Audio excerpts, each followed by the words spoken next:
오늘도 이 복된 시간이 우리 모두에게 유익되기를 원합니다. 설 그러면 여러분들 뭐가 가장 먼저 생각나세요?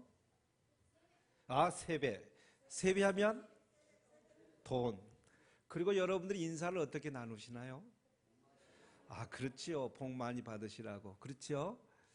오늘은 복에 대한 얘기를 좀 할까 합니다. 왜냐하면 우리 성도들이 복을 받았으면 좋겠다 하는 마음이 저에게 강하게 왔어요. 그래서 여러분들이 금년 한 해 동안은 더 복을 많이 받는 축복의 삶이 되기를 원합니다. 자, 그러려고 하게 되면 제 얘기를 듣는 것보다도 성경의 얘기를 들어야 되지 않겠어요? 성경에 사람들이 많이 등장을 해요. 그래서 그 등장된 성도 가운데서 우리가 오늘은 아브라함이 어떻게 복을 받았는지 그 아브라함을 통해서 천하 만민이 복을 받게 되는 놀라운 역사가 일어날 수 있기를 원합니다. 하나님께서 우리 인간을 지으실 때에 왜 우리를 지었느냐? 따라서 합시다. 복 주시려고 만들었다. 그러니까 우리를 왜 하나님께서 지으셨다고요? 복 주시려고 만들었어요. 그러면 여러분들이 저를 일컬어서 목사라고 하지만은 저도 사람인 거죠. 여러분들도 사람이죠. 다른 종교에 몸담고 있어도 그 사람은 사람인 거죠. 그러면 왜 사람이라고 그랬느냐? 창세기 5장 2절에 뭐라고 그랬냐면 하나님이 남자와 여자를 창조하시고 그를 창조하시던 날에 그들에게 복을 주시며 그들의 이름을 사람이라고 일컫느니라 그랬어요. 하나님께서 남자와 여자를 창조하셨다니까요. 여기 지금 여자분들도 계시고 남자분들도 계시는데 하나님께서 너는 여자, 너는 남자 그렇기 때문에 남자와 여자가 구분이 되어 있는 거고 하나님께서 그들에게 복을 주셨다 그랬기 때문에 이미 우리는 복을 받는 존재예요. 그리고 하나님께서 우리를 일컬어서 사람이라 그랬어요. 그래서 사람인 거예요. 그러니까 하나님께서 이름을 지어 놓은 대로 모든 사람이 다 사용하는 거예요. 그래서 우리가 사람인 거예요. 그리고 이미 하나님께서 우리에게 복을 주셨다니까요. 그러니까 우리는 어떤 사람이냐? 따라합시다. 나는 복받는 존재다. 근데 나만 이렇게 하고 있네. 다 같이 한번 해봐. 나는 복받는 존재다. 그 옆에 사람한테도 당신은 복받는 사람이다. 이 얘기를 해줘야죠. 다 하셔야 돼.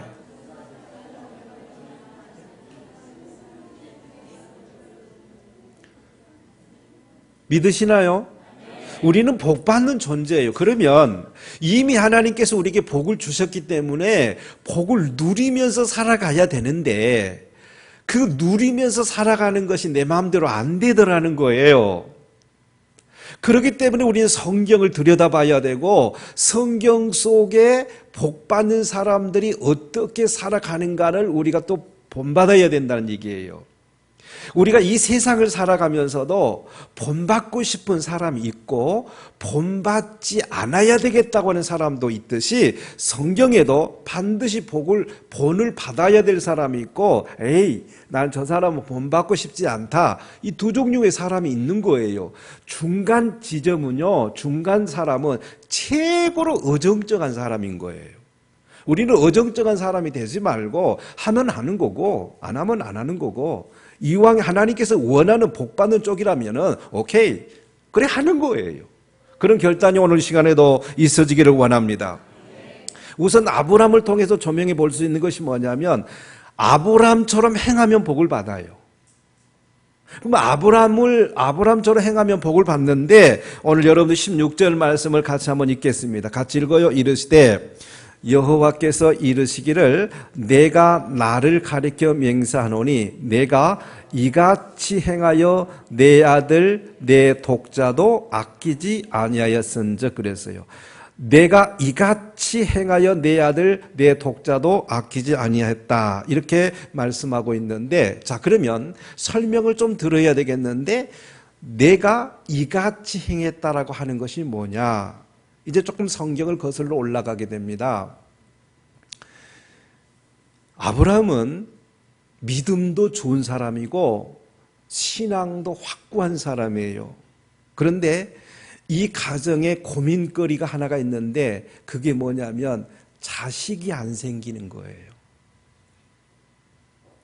이건 오늘날 우리에게 뭘 가르쳐 주냐면요, 아무리 믿음이 좋은 가정이라 할지라도 한 가지 이상씩은 고민과 아픔이 있다는 것을 보여줘요. 오늘 이 자리에 앉아있는 여러분들 가운데서도 비록 성전에 나와서 하나님 앞에 경배하고 예배 드리고 있지만은 고민 없는 사람 없다니까요. 다 고민이 있어요. 자, 이런 고민을 안고 있는데 저는 그렇게 뼈저리게 느껴보지는 않았지만은 당사자들한테 물어보게 할 수 있는 고민이 뭐냐면 결혼을 했는데 나이가 들어갈수록 아이가 가정에 생기지 않으면 이건 죽을 맛이지 않겠느냐는 그런 거예요. 아브라함의 가정에 99세 때까지 아이가 없다니까요. 엄청난 고민인 거죠. 이런 아픔이 어디가 있겠어요. 그러면서도 아브라함을 통해서 우리가 본받을 수 있는 것 가운데 하나가 뭐냐면 그래도 신앙을 지켜간다는 거. 믿음의 뿌리, 믿음을 이어간다고 하는 것이 그렇게 아브라함을 통해서 본받을 수 있는 내용이에요. 성경은 뭐라고 말하냐면 자식은 기업이다 그랬어요. 여러분, 옛날처럼 자식을 많이 낳지는 않지만은요, 자식 하나가 하나님 앞에 똑바로 서서 직업을 갖든지 자영업을 하든지 간에 하나님을 제대로 섬겨 나가게 되면 부모님은요, 그 자식 때문에 춤추면서 다니게 돼 있는 거예요.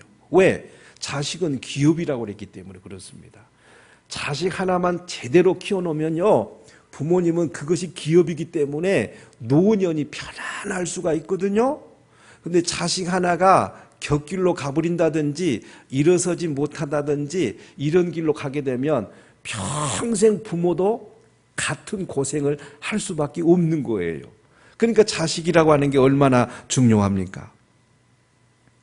결국 하나님께서는 아브라함의 그 실정을 보시고 가정사를 보시면서 그 앞에 하나님의 천사가 왔었을 때에 그 천사를 자기 집에 불러드려요. 모셔드립니다. 그래서 축복의 기도를 받게 되고 그를 정성껏 대접을 했는데 기가 막힌 좋은 소식을 빅뉴스로 듣게 되는데 내년 이맘때에 너의 가정에 아이가 있을 거라, 그런 좋은 소식을 공개받는 거예요. 여러분, 우리에게도 희망의 소리를 들을 수 있는 귀한 삶을 살아갈 수 있기를 바랍니다. 이왕이면 말을 그렇게 하시라고요. 내년 이맘때에 당신의 가정에 좋은 일이 터질 것이다, 이렇게 얘기를 하셔야 됩니다. 내년 이맘때에, 아니 금년 다 지나가기 전에 당신의 가정에 하나님의 복이 임할 거다. 할렐루야. 그렇게 얘기를 해줬단 말이죠. 아니나 다를까 하나님께서 성경에 보니까 그랬어요. 아브라함의 노경에 그랬고 그 부인 사라의 경수가 끊어졌을 때에 그랬어요. 경수가 끊어졌다는 얘기, 아브라함이 노경이라고 하는 얘기는 뭐냐면은 두 사람 다 아이를 낳을 수 없는 불능 상태였어요. 이런 상태 속에서 하나님께서 아이를 주셨는데 100세의 아들을 주셨다고요. 그러니까 경수가 끊어지지 않고 아브라함이 노경이 아닐 때 주셨다면은 틀림없이 뭐라고 얘기하느냐, 우리가 잠 안 자고 노력해가지고 아이 생겼다고 그렇게 말할 거예요. 근데 성경은 말합니다. 아브라함의 노경이라고 그랬고 경수가 끊어졌다고 그랬기 때문에 이 아이는 100% 하나님께서 주신 거예요. 하나님께서 주셨기 때문에 하나님 앞에 영광과 찬송을 돌릴 수밖에 없다 하는 그런 말씀입니다.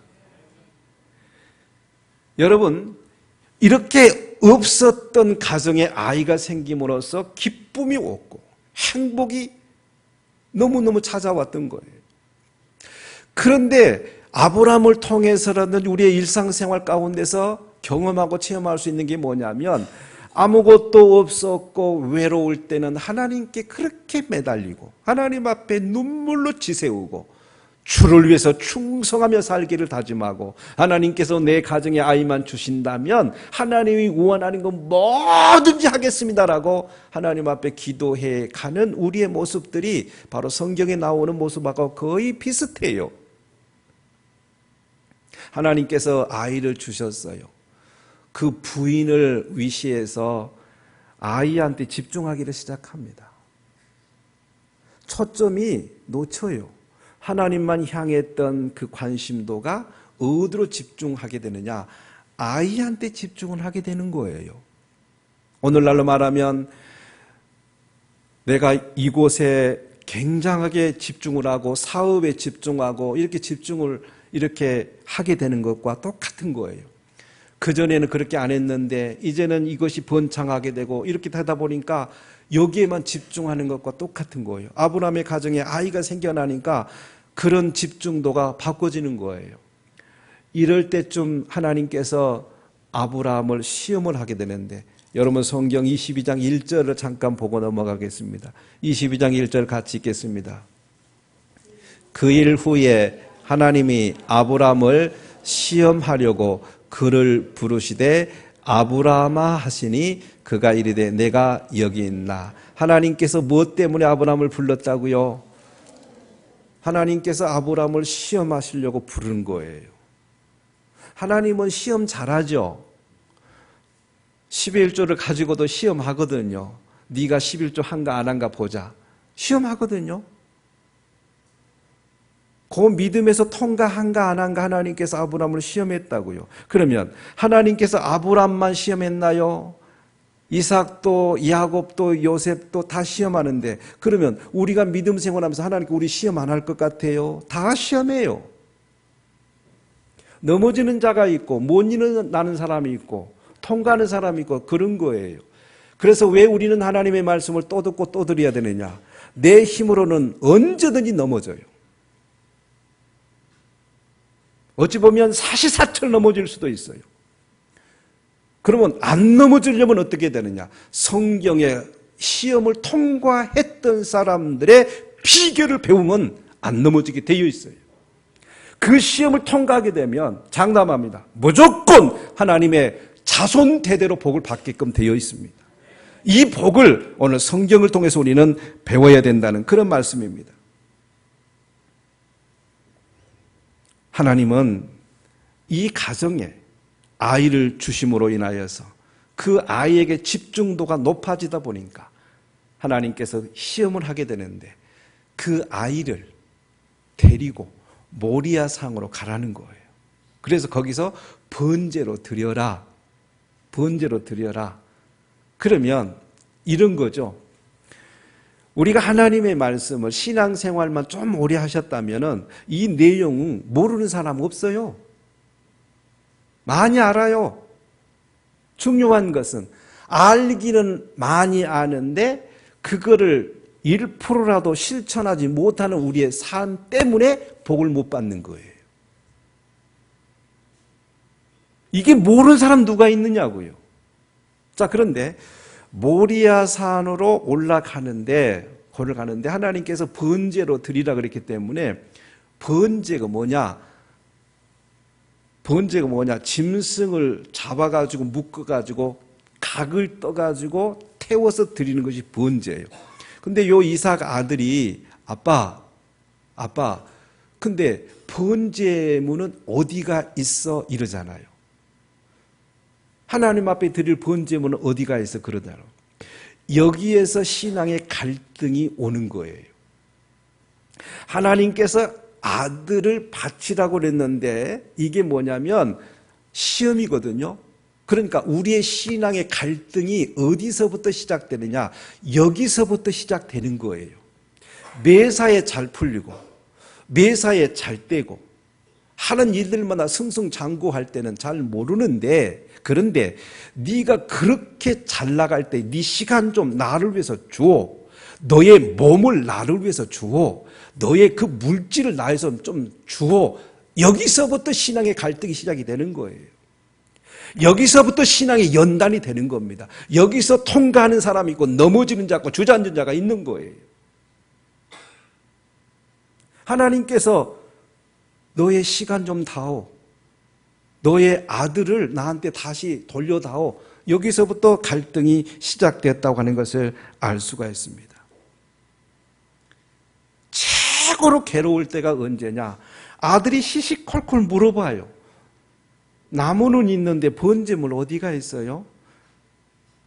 그러면 그 번제가 뭐예요? 각을 떠야 되잖아요.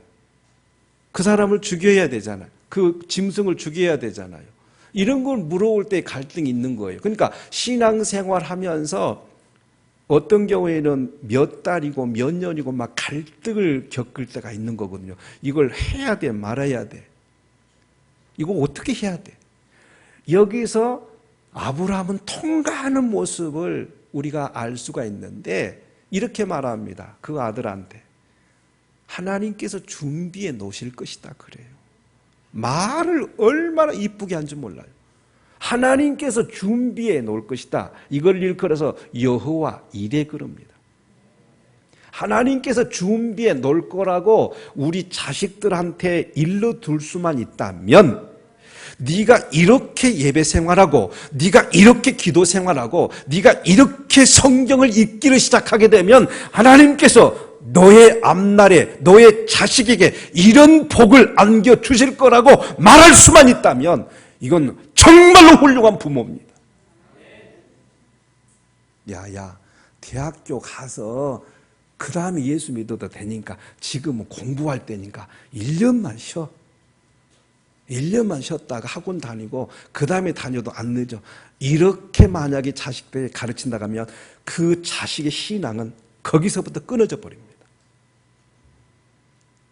자식이 한 번 신앙이 끊어졌다가 회복되는 거요. 하루아침에 안 돼요.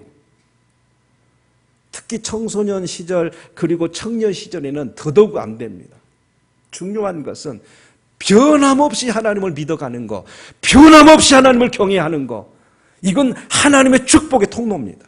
여러분들 그렇게 말할 수 있는 놀라운 역사가 일어나기를 원합니다.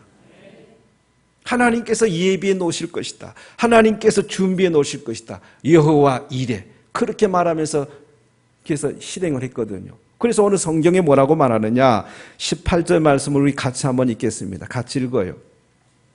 또 내 씨로 말미암아 천하 만민이 복을 받으리니 이는 내가 나의 말을 준행하였음이라. 따라합시다. 내가 나의 말을 준행하였음이니라. 여기 네가 아브라함 네가 나의 말을 준행했다고 하는 말은 뭐냐면 아들 이삭을 바치라고 그랬는데 아깝지 않는 사람 누가 있겠느냐고요. 하나님 앞에 너의 시간을 좀 내다오. 그랬을 때 나 시간 없어요. 너의 몸을 나에게 좀 다오. 너 바빠서 못해요. 너의 물질 좀 다오. 하나님 나 쓸 것도 없어요. 이런 경우가 얼마나 많아요. 그런데 아브라함은 그대로 다 실행을 했단 말입니다. 하나님의 말씀을 아는 것도 중요하지만은 그 말씀을 조금이라도 실천에 옮겨보려고 노력하는 것은 더더욱 중요한 거예요. 여러분의 설교를 뭐 1, 2년 들었나요? 수십 년 들었잖아요. 하나님의 말씀을 조금이라도 실천해 보려고 하는 거, 준행하려고 하는 거 얼마나 중요한지 몰라요. 복 받는 거 따로 없어요. 하나님의 말씀을 준행하게 되면 천하 만민이 너 때문에 복 주시겠다라고 하나님께서 말씀하고 계십니다. 우리들이 왜 하나님 말씀을 듣고 또 들어야 됩니까? 알기는 아는데 잘 안 되기 때문에. 알기는 알아. 그러면서 또 이제 문 밖에 열고 들어가게 되면 아이고 목사님이요. 그거 알아요. 그런데 잘 안 돼요. 안 된다고 생각하니까 끝까지 안 되는 거죠. 된다고 생각을 하셔요. 무에서 유를 창조하신 하나님은 없는 것을 있게 하신 하나님이기 때문에 나는 못하지만은 하나님 앞에 우리가 이 모든 것을 드리면 하나님께서 되게 하실 것이다라고 하는 그 믿음 가지면 안 될 수가 없다는 말씀입니다. 아브라함은 우리들과 똑같은 고민이었고 아픔이었고 갈등까지 있었지만은 하나님의 말씀을 준행하는 쪽으로 결단을 내려요. 아브라함은 하나님의 시험에 통과를 하신 것입니다. 오늘 여러분들 이 말씀을 들으면서 여러분 개개인에게 찾아오는 시험들이 있어요. 물질로 시험이 올 때가 있고, 교회 사역으로 시험이 올 때가 있고, 아니면 여러분들의 무엇으로 시험이 올 때가 있는데, 오늘 아브라함을 통해서 통과를 배울 수 있는 결단이 있어지기를 원합니다. 사랑하는 성도 여러분, 비단 아이로 인한 시험은 아닐지라도 우리 각자에게 다가오는 시험들을 기필코 통과하는 성숙된 신앙인이 되시기를 바랍니다. 여러분, 예수 믿으면서 신앙생활하면서 교회 생활하면 항상 기쁘고 행복한 일들만 생기던가요? 그래요? 매사 일이 잘 풀리던가요? 심한 경우에는 견디기 어려운 시험들도 자주 찾아옵니다. 사람에 따라서, 믿음의 경력에 따라서, 그 사람의 성품에 따라서 시험이 각각 다를 수는 있어요. 어떤 경우에는 정말로 이건 감당하기 어렵다라고 하는 그런 큰 시험이 내 앞에 덜컥 다가올 때가 있어요. 아이가 없었을 때는 하나님 앞에 매달렸다가 아이 하나 생기니까 아이한테 집중하다 보니까 그 초점이, 하나님의 초점이 놓쳐지다 보니까 하나님께서 그 아들 나한테 바쳐봐! 그랬단 말이에요. 그러니까 거기서 갈등하는 거예요. 우리도 똑같아요. 만약에 큰 시험을 왔는데 그 큰 시험을 통과했다면 오늘 성경의 약속대로 더 큰 복으로 채워주십니다. 그런 대로의 시험을 통과했다면 그런 대로의 복이 임할 거예요. 시험도 아닌 것 같은 것을 시험이라고 여기고 갈등하는 사람에게는 앞으로 그런 시험거리도 없을 겁니다. 그 말은 아예 복을 받을 만한 일이 안 생긴다는 말이기도 해요. 우리는 아브라함의 결단과 행동을 통해서 천하만민이 복을 받는 비결을 들어서도 알았고 이미도 알고 있고, 이것을 이제 실천에 옮기기만 하게 되면 받게 되는 것을 확신할 수 있기를 원합니다.